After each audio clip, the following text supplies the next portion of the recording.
एक छोटे से शहर में रहती थी एक खूबसूरत सी लड़की जिसका नाम दिया था। दिया को बचपन से ही पढ़ने का बहुत शौक था। वह अक्सर रात में अपने कमरे में बैठकर घंटों तक किताबें पढ़ती रहती थी। दिया के कमरे में एक बड़ी सी खिड़की थी जिससे रात में चांद की रोशनी अंदर आ जाती थी। दिया को चांद की रोशनी में पढ़ना बहुत पसंद था। वह सोचती थी कि चांद की रोशनी से किताबों में लिखे शब्द और कहानियां जादुई हो जाते हैं। दिया को हर तरह की किताबें पढ़ना पसंद था। वह कहानियों की किताबें पढ़ती थी, कविताओं की किताबें पढ़ती थी और इतिहास की किताबें भी पढ़ती थी।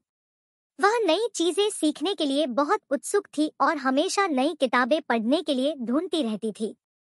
दिया के माता-पिता को भी दिया का पढ़ने का शौक पता था।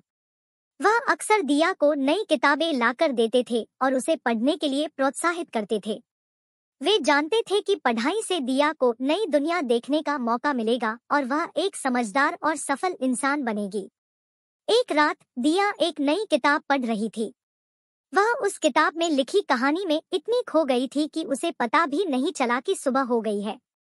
जब दिया ने अपनी खिड़की से बाहर देखा तो उसने देखा कि सूरज निकल चुका है।